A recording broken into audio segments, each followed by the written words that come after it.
Good afternoon सब लोग को। देखिए, इससे पिछले क्लास में जो फ्राइडे के दिन बैच अलाउंस था उस दिन एक भी क्लास नहीं हो पाया था। कुछ प्रॉब्लम थे, टेक्निकल प्रॉब्लम, जिस वजह से क्लास नहीं हो पाया था। बारिश बहुत ज़्यादा हो रही थी, इस वजह से कुछ नहीं, कई सारे टेक्निकल फॉल्ट आ गए सब। अब वो हम लोग फर्स्ट क्लास आज से करेंगे हम लोग नक्शा का। तो आज से हम लोग स्टार्ट करते हैं। देखिए, इस क्लास को सबसे बेहतरीन ढंग से वही समझेगा जिसको कुछ नहीं आता है। आप दिमाग से उतार दीजिए कि आपको कुछ आता है। आप यहाँ समझने बैठे कि मैप के बारे में आपको पढ़ना है, मानचित्र क्या होता है। मैप पढ़ेंगे, फिर एटलस पढ़ेंगे, फिर ग्लोब पढ़ेंगे, पॉलिटिकल, थेमेटिकल, ये सारी चीज़ों को आपको समझ में आएगा ए टू जेड। इस सारी की जिम्मेदारी आप हमको दे दीजिए, आपको टेंशन नहीं लेना है। देखिए, मैप क्या होता है, मानचित्र, हिंदी में उसे क्या कहते हैं, मानचित्र, मैप। मैप पूरे पृथ्वी या उसका कुछ किसी भूभाग को, जैसे मान लीजिए टोटल ये आप अर्थ ले लीजिए, या केवल आप इंडिया लीजिए, या केवल बिहार, झारखंड, यूपी, राजस्थान, मध्य प्रदेश, कुछ भी एक हिस्सा ले लीजिए। तो पूरी पृथ्वी या उसके किसी भूभाग को कागज पर या कपड़े पर हूबहू उतार देना, एक नक्शा बना देना, नक्शा तैयार कर देना होता है। उसी को हम क्या कहते हैं, नक्शा। तो 6वीं शताब्दी में एक व्यक्ति थे, मार्केली नाम था उनका। तो मार्केली ने एक ऐसा किताब बनाया जिस किताब में न केवल नक्शा था। तो लोग वो किताब को पलटते गए, देख रहे हैं कि उसमें तो कुछ है ही नहीं है, केवल नक्शा है। तो एक ऐसी किताब जिसमें दूसरा कुछ भी ना हो, केवल नक्शा हो, तो ग्रुप ऑफ मैप हो, केवल कलेक्शंस ऑफ मैप हो, उसे हम कहते हैं एटलस। तो ये हो गया आपका बुक एटलस। तो एटलस क्या होता है, एटलस देखिए, एटलस है क्या कि एक किताब होता है, उसमें केवल और केवल आपको नक्शे बनाए रहते हैं। ये किताब आपको खरीदनी पड़ेगी, हम बताएंगे कब लेना है, अभी आप धीरे धीरे समझते चलिए, जल्दबाजी नहीं करेंगे। जिसको समझ में नहीं आएगा, जो कुछ नहीं जानता है, वो सबसे ज़्यादा समझ के जाएगा, क्योंकि नया मेमोरी में डाउनलोडिंग तेज़ी से होता है। अब पहले से वायरस भर के आए लोग ना, तो फिर वही डाउनलोड तेज़ी से नहीं होगा। तो अगर कोई आपसे कहे एटलस क्या है, तो एक ऐसी किताब जिसमें खूब सारे नक्शा, उसे एटलस कहते हैं। तो फिर इसका नाम एटलस क्यों पड़ा? तो देखिए, जब मार्केली ने इसे 6वीं शताब्दी में बनाया था, तो इसके ऊपर जो कवर लगाया था, जैसे इसके ऊपर एक ग्लोब का कवर है, तो उसने जो कवर लगाया था उसने एटलस का कवर लगा दिया था। एटलस एक देवता है ग्रीक भाषा में, उसे क्या कहते हैं, एटलस। आप एटलस की साइकिल खरीदेंगे तो उसमें देखेंगे एक ग्रीक भाषा में एक ऐसी मान्यता है ग्रीक लोगों की कि जो पृथ्वी का बोझ उठा के है, वो कौन उठाए हुए है, एटलस। तो वो क्या है कि एटलस पूरे पृथ्वी का इसे ग्लोब को अपने कंधे पे लेकर बैठा रहता है। तो ऐसे देवताओं को आप देखे होंगे एटलस साइकिल वगैरह पे। तो उसी एटलस का कवर इस फोटो पे लगा दिया था। तो लोगों ने इस किताब का नाम उस राक्षस के आधार पर रख दिया, नाम रख दिया एटलस। तो एटलस तो समझ में आ गया आप लोग को एटलस क्या होता है। अब एटलस के बाद आते हैं सब मैप। एटलस के अंदर कौन सी चीजें होती हैं, तो एटलस के अंदर होती है मैप। मैप कई टाइप के होते हैं सब। अब इसमें आते हैं हम लोग पॉलिटिकल, थेमेटिकल, कई टाइप के मैप होते हैं। यहाँ हम आपको 2 तरह के मैप दिखा रहे हैं। एक मैप है आपका पॉलिटिकल, एक मैप आपका फिजिकल। यहाँ अब इसमें फिजिकल और पॉलिटिकल में अंतर समझिए। ये वाला जो मैप देख रहे हैं, ये एक मैप है पॉलिटिकल मैप ऑफ इंडिया, राजनीतिक नक्शा कहते हैं। इसमें आपको देश और राज्य जो होते हैं ना, आपका जितने भी स्टेट हैं और आपकी कंट्री है, कोई भी कंट्री या स्टेट, इसकी बाउंड्री आपको एकदम अच्छे से समझ में आ जाएगी। जैसे जम्मू कश्मीर यहाँ है, कहाँ खत्म हुआ आपको समझ में आ जाएगा। गुजरात ये है वाला स्टेट है, ये कहाँ खत्म हुआ, कहाँ से शुरू हुआ, आपको इजीली आइडिया लग जाएगा।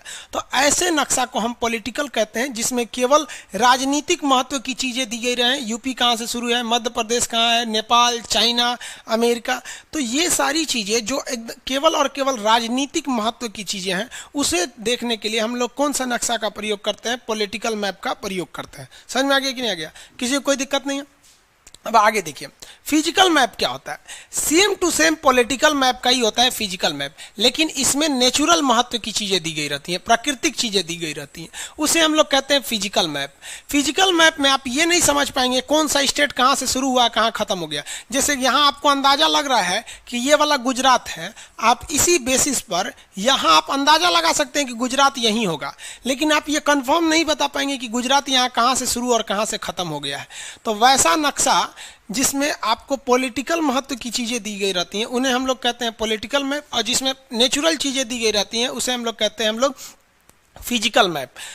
अब आप कहेंगे कि इसमें ज़रूरी कौन है, तो देखिए, बकलोल जो लोग होते हैं उनके लिए पॉलिटिकल अच्छा है, और जो होशियार लोग हैं उनके लिए फिजिकल अच्छा है।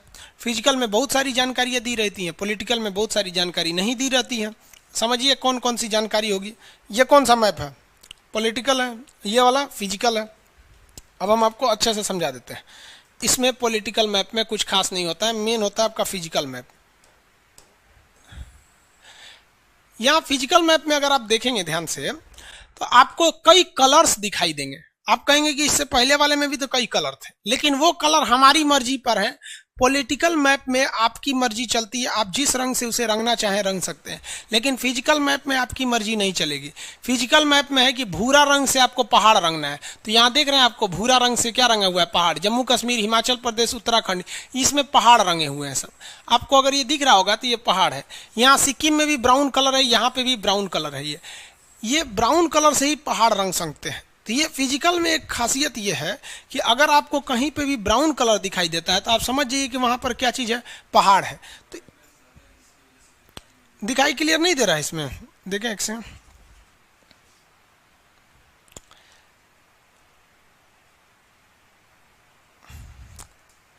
गुड आफ्टरनून बाबू।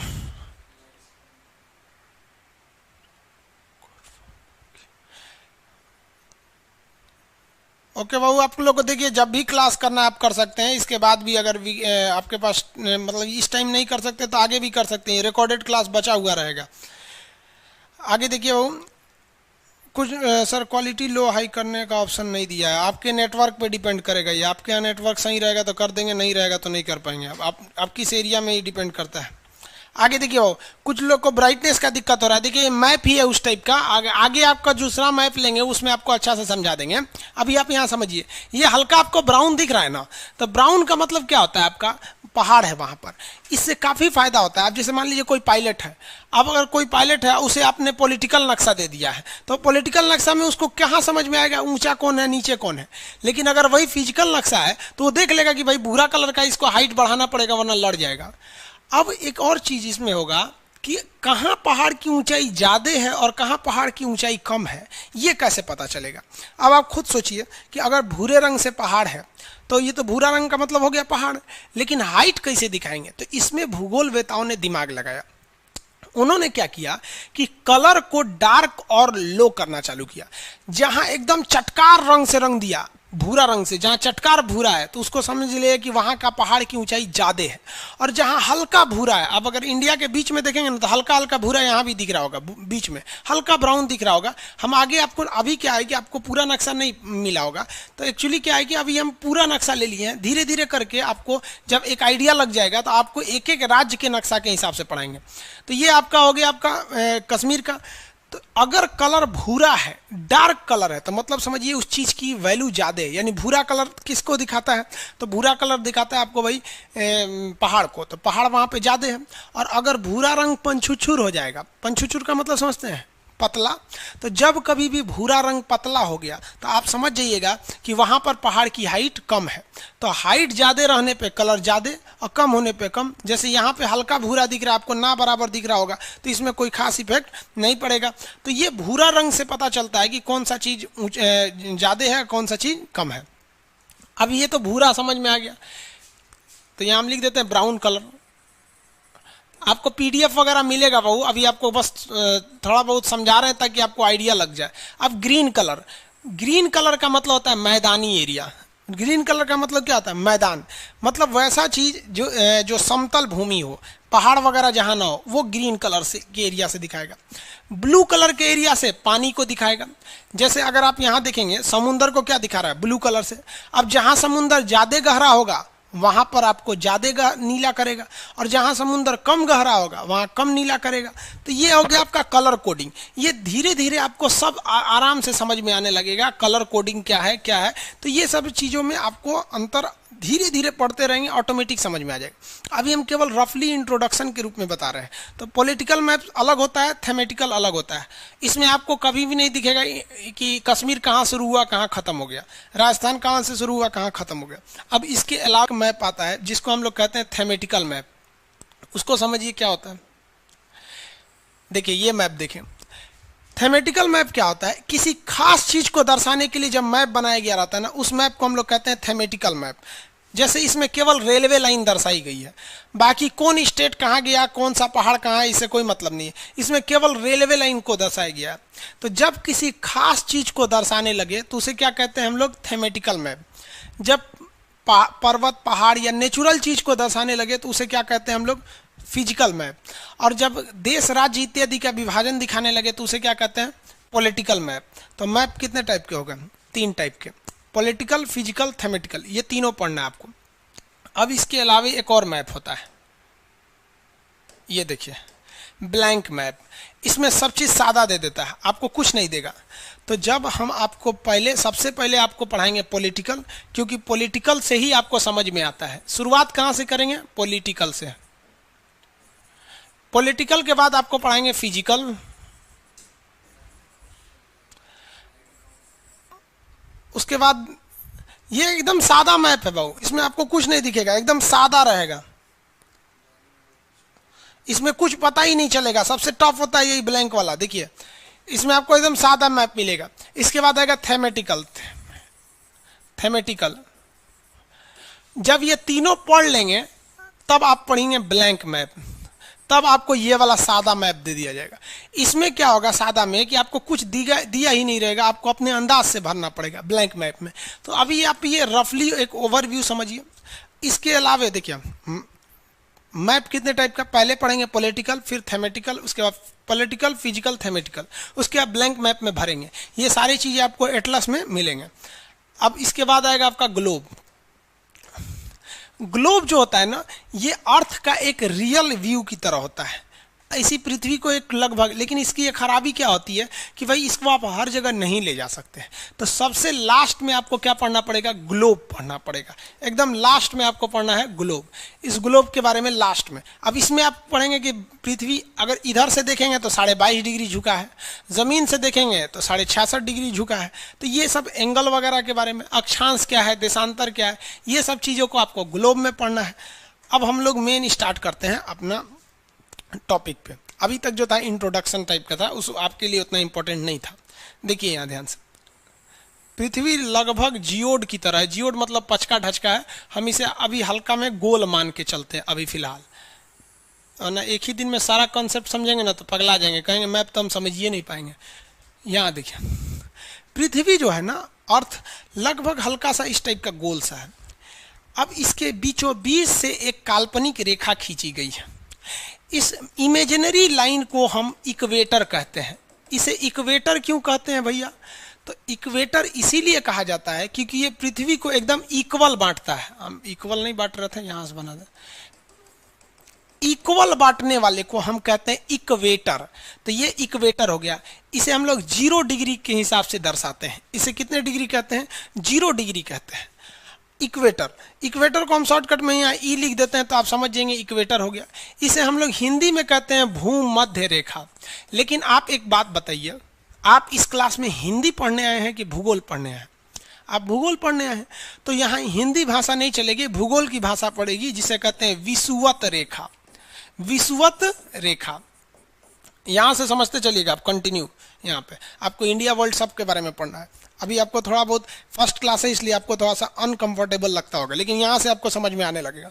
पृथ्वी के बीचों बीच से गुजरने वाली काल्पनिक रेखा, ऐसे भगवान ने कोई रेखा नहीं खींचा, ये हम लोग ने कल्पना करके खींच लिया है। इसके ऊपर वाला एरिया और नीचे वाला एरिया ये बराबर बांट देती है। इसे हम विषुवत रेखा या भूमध्य रेखा के नाम से जानते हैं। भूमध्य रेखा हिंदी में हो जाएगा, विषुवत रेखा आपका किस भाषा में होगा, भूगोल में विषुवत रेखा। अब हम लोगों ने कुछ सहूलियत के हिसाब से कुछ अन्य रेखाओं को डिसाइड किया है। ये तो पृथ्वी को बांट दिया। अब जो गोला था बाबू, आप बताइए, पृथ्वी जो एक स्फेयर टाइप का था, गोला था, अब तो हमने उस गोला को आधा कर दिया। तो गोला को आधा करेंगे तो गोला हो जाएगा आधा, तो उसे कहेंगे गोलार्ध। क्या कहेंगे, गोलार्ध। और नीचे वाला भी क्या हो जाएगा, गोलार्ध, गोला का आधा। इंग्लिश में क्या कहेंगे, स्पेयर जो है, स्पेयर को आधा करेंगे तो क्या हो जाएगा, हेमी स्पेयर। स्पेयर को आधा करने पे क्या हो जाता है, हेमी स्पेयर हो जाता है।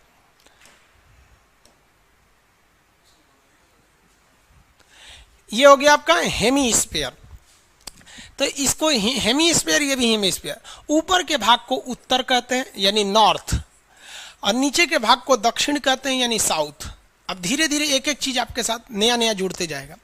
पृथ्वी को बीचों बीच से डिवाइड करने वाली रेखा को इंग्लिश में कहते हैं इक्वेटर लाइन, उसको एंगल में कहेंगे तो 0 डिग्री, हिंदी में कहेंगे भूमध्य रेखा, भूगोल में कहेंगे तो विषुवत रेखा। इसके ऊपर का आधा गोला गोलार्ध, नीचे का आधा गोला गोलार्ध, ऊपर वाला उत्तरी गोलार्ध, नीचे वाला दक्षिणी गोलार्ध। हम किस गोलार्ध में रहते हैं भैया? तो हम लोग रहते हैं उत्तरी गोलार्ध में। इंडिया टोटली ऊपर में है। अगर देखेंगे ना इंडिया को, तो इंडिया टोटली किस बार में? उत्तरी गोलार्ध में। तो हम लोग किस हेमिस्फीयर में? नॉर्दर्न हेमिस्फीयर में। अच्छा, कौन हेमिस्फीयर है, नॉर्दर्न की साउदर्न? अच्छा, तो भाई पूरी पृथ्वी है। नीचे में ना पानी ज्यादा है, ऊपर में जमीन ज्यादा है। तो दो चीजें समझ में आ गया। गोलार्ध आपको धीरे धीरे समझेंगे आराम से, जिसको कुछ नहीं आता है पूरा अच्छा से समझ जाएगा। अब एक चीज देखिए, अर्थ जो है ना हल्का सा इसे झुका हुआ है। ये क्या है? झुका हुआ है। अब ये कितने डिग्री झुका हुआ है? 23.5 डिग्री। कितने डिग्री? 23.5 डिग्री। आज से 1.25 लाख साल पहले, लगभग 15 करोड़ साल पहले ये 18 डिग्री पे झुका हुआ था। अभी भी ये 24 डिग्री झुक गया है। कुछ दिन बाद जब इसकी नापी होगी ना तो 24 डिग्री आ जाएगा। तो ये कितने डिग्री झुका हुआ है? तो 23 डिग्री, 23.5 डिग्री। तो यहाँ से कितने डिग्री है? 23.5। तो 23.5 डिग्री के पास एक रेखा खींचेंगे ऊपर की ओर, और 23.5 डिग्री के पास एक रेखा खींचेंगे नीचे की ओर। अब आप कहेंगे कि सर ये सीधा क्यों नहीं खींच रहे हैं, तिरछा क्यों खींच रहे हैं? तो किसी भी फुटबॉल के ऊपर आप अगर सीधा रेखा खींचेंगे तो सीधा खींचेबे नहीं करेगा। रियल में अगर आप फुटबॉल लेके खींचेंगे ना तो तिरछे खींचेंगे सीधा, लेकिन दूर से कैसा लगेगा? तिरछा। तो ये 23.5 पे है, ठीक है।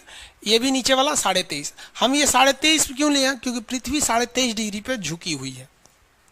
अब यहाँ देखिए, तो यहाँ से हमने जो 23.5 ऊपर वाला लिया और 23.5 नीचे वाला ले लिया। ये कितना है भैया? 23.5 डिग्री। और ये भी कितना है? 23.5 डिग्री। अब आप बताइए, ये तो उत्तर दिशा में हो गया नॉर्थ, और ये तो साउथ हो गया दक्षिण दिशा में। अब दो चीजें यहाँ समझिए, ये डिग्री निकालते कैसे हैं ये आप ग्लोब में पढ़ेंगे। फर्स्ट क्लास में आप ग्लोब नहीं पढ़ेंगे, पहले आप मैपिंग पढ़ेंगे। जब मैप कंप्लीट हो जाएगा तब आप ये एटलस देखेंगे। जब पूरी दुनिया का आइडिया लग जाएगा तब ग्लोब में समझेंगे। आपके मन में एक जिज्ञासा आ रही होगी, सर अक्षांश क्या है, लॉन्गिट्यूड लेटीट्यूड, लेकिन अभी आप उसको समझ नहीं पाएंगे। बैटरी ले तो डिस्चार्ज हो गया।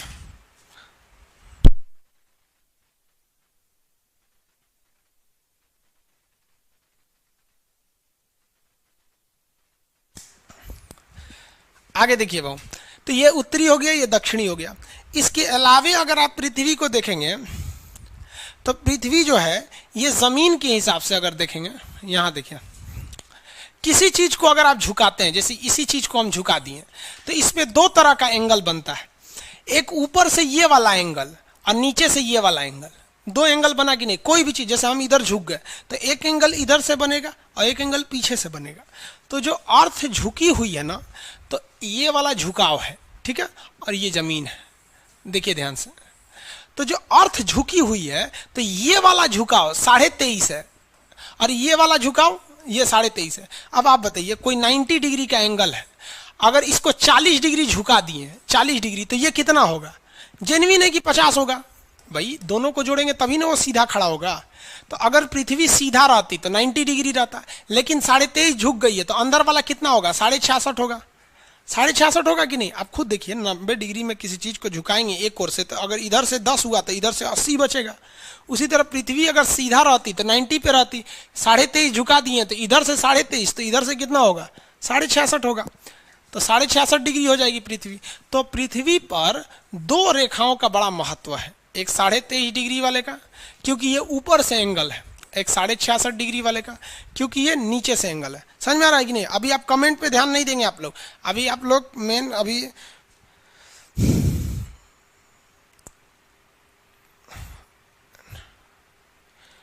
वैलिडिटी कितना होगा कोर्स का? भाई कोर्स खत्म हो जाएगा, वैलिडिटी खत्म हो जाएगा। आगे देखिए, ये सब प्रियांशु कुमार कह रहे हैं कि सर ये सब तो हम 6 में पढ़े थे। तो फिर 6 में पढ़े थे तो अभी तक आपका नौकरी हो जाना चाहिए था।